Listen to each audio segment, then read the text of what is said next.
Hello and welcome back to Bicyclelegs Talks Music and another special episode. Today I wanted to do something a little bit different and I wanted to talk about 5 artists that I only just started to get into, start listening to, start collecting in 2025. These are all, older artists from the 70s, 80s and beyond. And yeah, they're artists that I'd heard about before. In a lot of cases, these are artists that I'd known about for a long, long time, but I'd just never gotten into. I'd never sat down and actually listened to their music. And it's one of those things, isn't it? I'm sure that a lot of my viewers will be able to relate to this. There's just so much music out there that there just isn't time to get into everything that we'd like to get into. There's still tons and tons of bands that I've never really explored the catalogues of that I'd love to get into. What Martin Popoff might describe as retirement bands, But these are 5 bands that I have started listening to this year, started collecting their stuff, all that sort of thing. And I'm going to go through them from sort of like beginning of year to end of the year as to when I sort of discovered them and started collecting them and listening to them and what have you. And the first band we're going to have a look at is a New York band formed in the 70s. Their first albums came out in the early 80s. They broke up, they got back together. It's, one of those sort of typical stories for bands, I suppose, especially ones that didn't sort of, crack the top of the charts and all that sort of thing. This is very much a alternative band and all that sort of thing, and I'll put pictures up of the bands as I go along. The band I'm talking about is the DBs from New York City, if I didn't already mention that. And I first heard about the DBs through They Might Be Giants, who are one of my favorite bands of all time. And they do a song on their platinum album Flood, a song called Twisting. And in that song there's a line where John Flansburgh sings, she doesn't have to have her DB's records back now. And I always wondered what this band, the DBs, were. So earlier this year I was in Rocking Horse Records in the city and I saw the first DB's record, which is called Stands for Decibels. And it was at a reasonable price. And I thought, you know what? I'm going to take a chance on this record. Because if They Might Be Giants are mentioning this band, there's something I really need to check out. So I bought this album, absolutely loved it. And, I can see how this band was an inspiration to They Might Be Giants. But I can also see how they're an inspiration to bands like REM, because there's definitely, sort of early proto alternative rock sound to this band. But there's also some of that quirkiness, some of that strangeness that you get with They Might Be Giants. Particularly, the band consists of Peter Holsapple, Chris Stamey, Gene Holder, Will Rigby, and like Peter Holsapple and Chris Stamey are the 2 songwriters, the 2 singers, and they have contrasting writing styles as well, which again gives it a bit of that They Might Be Giants thing going, with the John Flansburgh, John Linnell thing. But there's definitely, as I say, sort of proto alternative rock vibes. You can definitely hear the sorts of things that REM would be doing in just a couple of years' time on a record like this. And then a little later in the year, I was back in Rocking Horse Records and I found their second album, Repercussions. And had to buy this as well. And this is a really good record too. I think I like Stands for Decibels just a little bit better. But Repercussions are really, really good record too. And same lineup. They would go through a couple of lineup changes as the years would go on. But they're definitely a band I want to find more records of and explore more, because I really, really enjoy these two records. They're very much right up my alley. You know, there's alternative rock grooves, there's vibes, there's a bit of new wave vibes. There's, on this second record, you get horns and things like that. Really, really enjoyable stuff. If you've never heard the DBs, I definitely recommend checking them out. I think they're a great band. Now, the second band that I really only started listening to this year that we're going to talk about, this is going to horrify my dear friend Peter Kerr, that it's taken me this long to get into this band. But better late than never, Peter. So, I mean, they're a band obviously I'd heard about. They're a legendary band from the original British punk scene.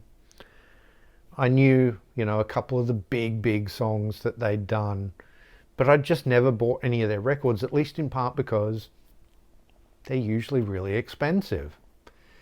So when I found a Facebook listing that had 3 of their albums in good condition at a reasonable price, I had to buy them, and I'm absolutely glad I did. And the band that I'm talking about, of course, is Buzzcocks from the Greater Manchester area.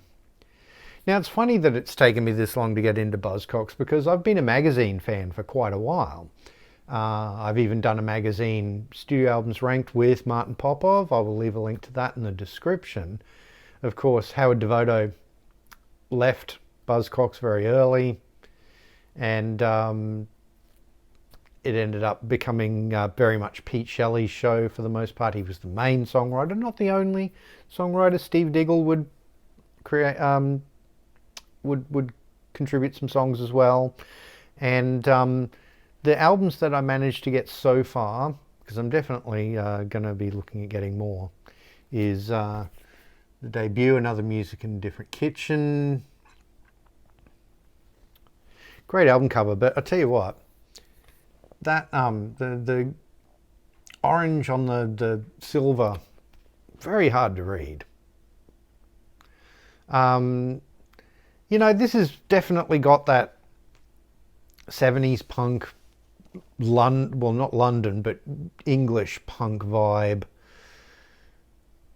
But there's, I don't know, there's something a little bit different about the Buzzcocks. They don't really sound like The Clash. They don't really sound like Sex Pistols, even though, you know, obviously going to a Sex Pistols gig is what motivated Pete Shelley and Howard Devoto to get the band together in the first place. There's something a little more, I guess, pop about them. You know, not that they are a pop band. They're definitely a punk band. They've definitely got that aggression and what have you. But there's definitely more of a pop sensibility to the songwriting, I think. I've also got a different kind of tension. Really, really like this album too. These are all different pressings too. Like, this is a UK pressing, I think. This is a US pressing for this album. And then I've got the, what's considered, you know, one of the absolute seminal compilation albums. And that is Singles Going Steady. And this is probably my favourite of the lot. And this is an Australian pressing. So, you know, I mean, obviously the 2 songs I already knew were Orgasm Addict and Ever Fallen in Love. So, and they're both on here. But the rest of the album is really, really good too. The Singles Going Steady to me is, you know, this was a great, great singles band.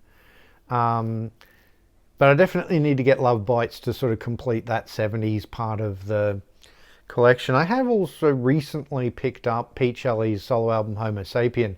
And when I was a kid, I was a big fan of the title track of that song, of that album.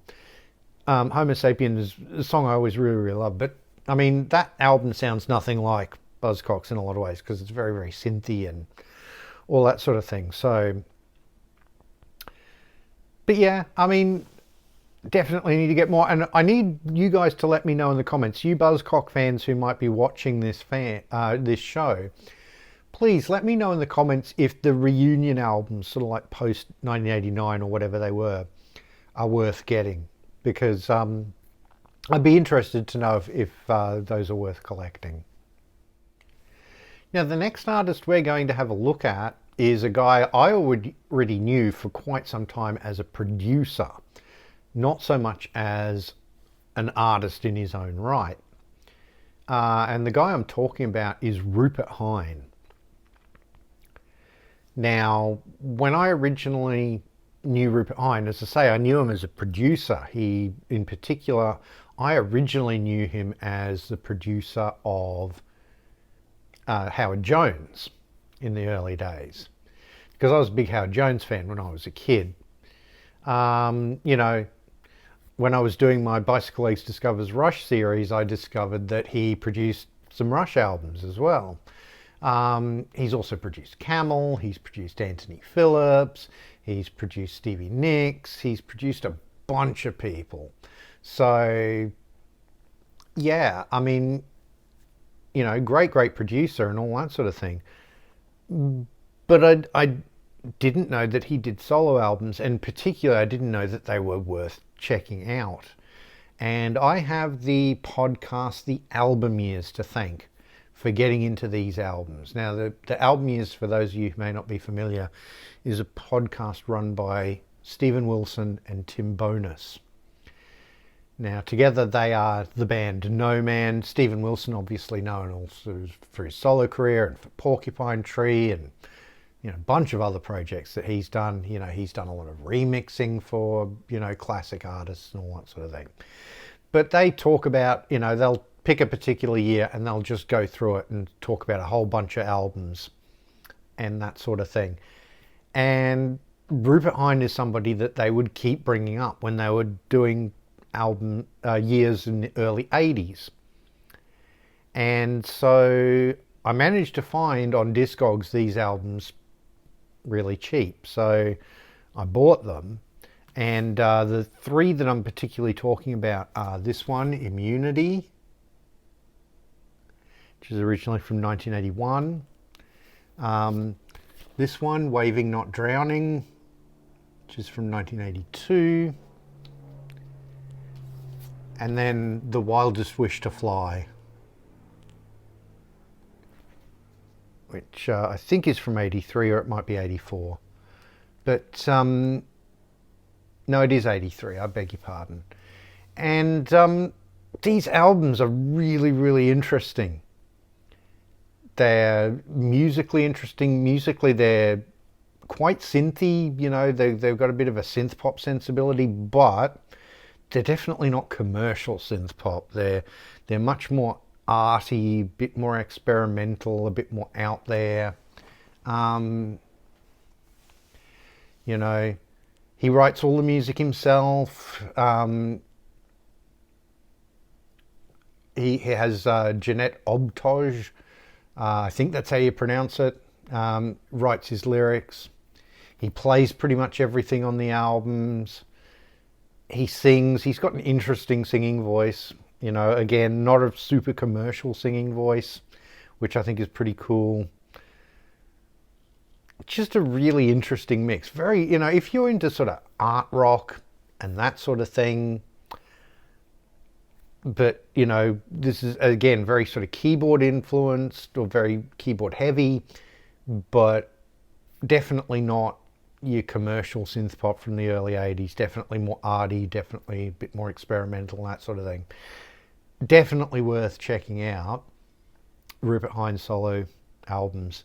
But these three in particular, I think he has done other stuff in the, like he did a couple in the 70s, which I believe are a bit more sort of proggy, which would make sense when you think in the 70s he was producing Anthony Phillips and Camel and things like that. But yeah, I mean, really interesting stuff and well worth checking out. And I thank Stephen Wilson and Tim Bonus for sort of championing his music on the Album Years and making me want to get into it. So, yeah. Now, the next band we're going to have a look at is a band that I'd heard about for a long time. I would read about them in sort of like classic rock magazine and things like that way back. You know, I've talked about sort of reading about bands in classic rock magazine before, especially when I was talking about Spock's beard, when I did my Spock's beard Neal Morse ranking. I'll leave a link to that in the description. You know, I would read about these bands, you know, this is before YouTube, before streaming, anything like that. And I wouldn't know what these bands sounded like, but I'd only have these sort of like magazine articles to go off. And this is another one of those bands, but I never got into them at the time. I never bought any of their stuff. I never found any of it. And the band I'm talking about is a band called Ozric Tentacles. Now, how would you describe Ozric Tentacles? I mean, they're a British band. They are instrumental band only. There's no vocals, or, you know, sometimes there might be some wordless vocals, but there's no lyrics or anything like that. It's, you know, some people might call it prog. I would sort of lean more towards psychedelia, you know, sort of modern psychedelia. Definitely, you know, if you think of really early Porcupine Tree and those sort of instrumentals that Steven Wilson would do on those sort of early Porcupine Tree albums when they was very psychedelic, it's definitely got that sort of feel to it. But it's also got a bit of a world music feel to it. And I really, really like that about it too. And I got into this band this year because I picked up 6 of their CDs at my favourite record store, Stash Records. Hi Skipper if you're watching, and Nick. Yeah. And they've got CDs at Stash and they sell them really cheap. You know, it's like $5 each, or, you know, you get deals on if you buy more. And they had 6 Ozric Tentacles CDs there. So I just bought them all. And I think I paid about $20 for them, something like that. These are the ones that I got. I got Strangitude. I got this compilation of early stuff called After Swish. It's a double CD. I got this one here, Jurassic Shift. Love these covers. Arborescence.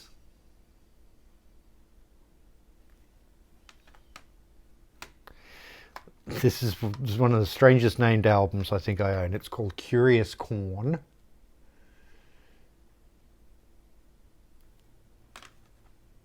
And then this one, I need to get a new cover for it because it's got like a sticker and a writing on the jewel case and that sort of thing. It's Pyramidion, which is like an EP. It's got like one studio track and then a few live tracks as well. So the main guy in Ozric Tentacles is a guy called Ed Wynn. He's pretty much the only guy who's stayed throughout their whole career. There's been like a couple of dozen different people have been through this band or more through the course of their careers. And they've done like, I think 16 studio albums and maybe 8 or 10 live albums. And they did a bunch of like cassette only demo albums before their first album came out and things like that, which you can all get on like in CD box sets and that sort of thing as well. So definitely, if you're into sort of like psychedelic, trippy, space rocky kind of music with a bit of a world music element to it as well, I definitely recommend Ozric Tentacles. I've got these 6. I'm definitely going to be looking for more if I can find them. You know, great stuff. Really good if you're just wanting to, you know, space out, zone out, just put something on that you know, just, it takes me away. It takes me on a journey, and I really love that about that music. Now, the last band we're going to look at has become a bit of an obsession for me since I started listening to them. I first heard about this band in the 90s when I was watching an episode of the British version of Whose Line Is It Anyway?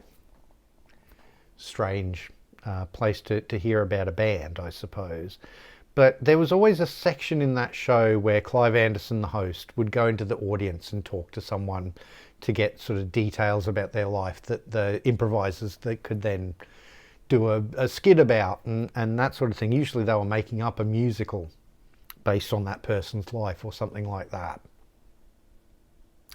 And Clive Anderson went into the crowd and he picked up this one guy and he noticed his shirt and said, "What's that on your shirt?" And the guy said, "Cardiacs." And Clive Anderson said, "What does that mean?" And the guy said, "Not a lot." And I thought that was interesting, but I'd never heard of the band Cardiacs before that. And I was intrigued. I later, much later, would read a little bit about them and the description would be very interesting to me. But again, it was just one of those things I never got around to. I just never had time to explore their catalogue and that sort of thing. And then I got, in my YouTube feed, one of their clips just turned up out of the blue in my sort of recommendations. And I thought, you know what? I've heard about this band for 20 odd years. I'm going to listen to this, see what it's like. And the song was called RES. And it was just love at first listen. It was like one of these things about where has this band been all my life? I had a similar experience about a decade ago when I first got into Sparks. And I've been buying all the Cardiacs I can ever since. And I've got quite a stack of them here to go through. And I won't even go through all of them. But, their first proper album came out in 1988. They'd done a few, again, like Osric Tentacles, they'd done a few sort of cassette-only demo albums before that. One of which has since been released on vinyl. And that's this one here, the C-side. And this has the original version of RES on it. And just incredible stuff. The main guy in Cardiacs was a guy called Tim Smith, and unfortunately I do have to say was, because he passed away in 2020 after a long battle with illness, over a decade. He'd had a heart attack in 2008, I think it was, and that led to a couple of strokes, which led to him being sort of paralyzed on one side, unable to speak, left him really incapacitated. And they were in the middle of making an album at the time, so more on that a little later. But that kind of ground the whole thing to a halt, which is very sad. And then unfortunately he lost his life in 2020. So, but he left us so much great music.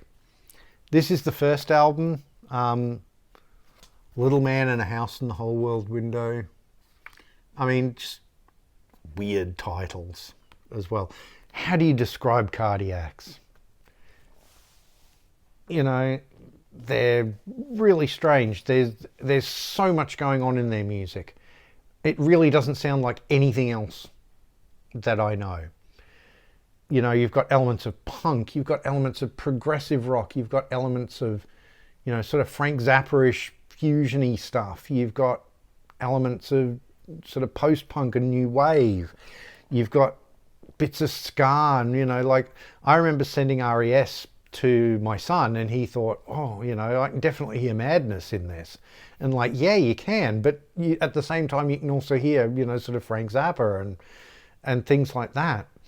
And it's just really strange, bizarre music, but just so captivating to me anyway.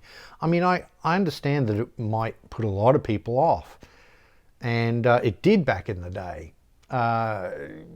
They didn't get a lot of good reviews from the music press, and they certainly didn't sell a lot of records, which is a shame, because I think their music is just so massively creative. I've got this compilation of some of their early stuff, Archive Cardiacs. Again, this is like a lot of tracks from those first 3 cassette-only albums and that sort of thing. This next one is the first Cardiacs album I actually owned, and this is what I fell in love with, and that is On Land and in the Sea. Look at those guys, they look bizarre, and I love that about them, and their music sounds bizarre as well, and I love that. It's so cool. In the early days, you had guitar, bass, drums, keyboards, percussion and saxophone. So you had a lot of different elements going on. This band would change members quite a lot too. The only two sort of constant members while Tim Smith was still alive was Tim and his brother Jim. Yeah, Tim and Jim. Tim was guitar, keyboards and vocals. Jim was bass and backing vocals. Tim, as I say, was the main songwriter in the band. The others would chip in a little bit here and there, but it was mostly Tim's vision, this band. They would sort of, you know, from this point on, their lineup would change and they'd be more two guitars, bass, drums, and the two guitarists would add keyboards as well. And then Sarah Smith, who was Tim Smith's ex-wife, well, she was his wife early on and then she was his ex-wife, but they would still work together. She would come and play saxophone on some of these later albums as well, on the odd track here and there. You know, and also, you know, Tim would be adding horns and he would be adding strings and all this sort of thing. It's just mind-meltingly good music as far as I'm concerned. I don't know if I'm selling this band hard enough, but I adore this band, and I only really started listening to them in the last 2 or 3 months, you know. But I've just become, as I say, totally obsessed. So yeah, this is like Heaven Born and Ever Bright. And when they went to this sort of two guitars, bass, drums lineup, they become a bit heavier.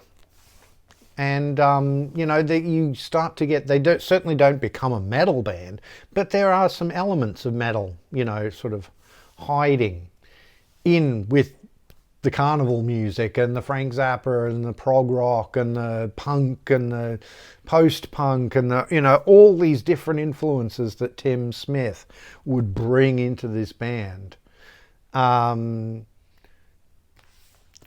1996's double album, Sing to God. My goodness, what an album this is. And then look at the strange look of the band. You know, they really did go for some bizarre sort of looks on their album covers and all that sort of thing. And then the last album while Tim Smith was still alive that came out was 1999's Guns. Great stuff. The album that Tim Smith and the band were working on when Tim fell ill eventually did get finished after he died. He was working with the other members of the band to finish the album as much as he could before he died. And then Jim Smith, his brother, with sort of friends and band members and that sort of thing, finished the album off. It came out this year.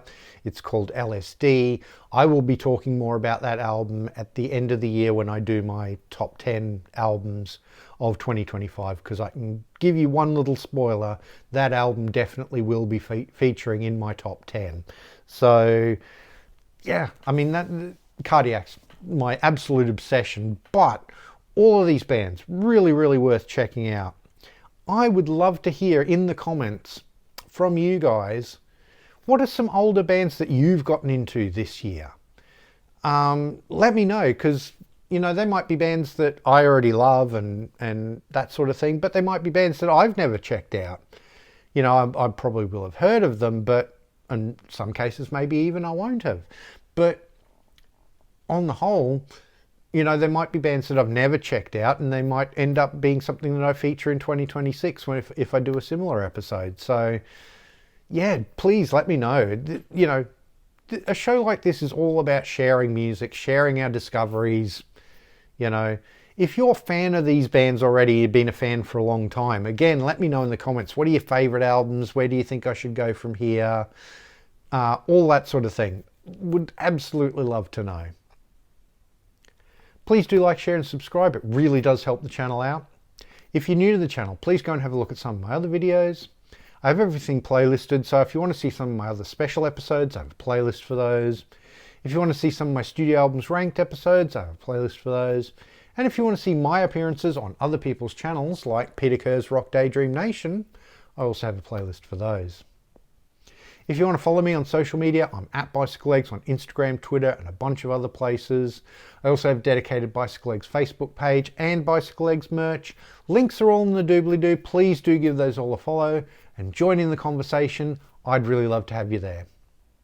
Thank you very much for watching, and I'll see you in the next one.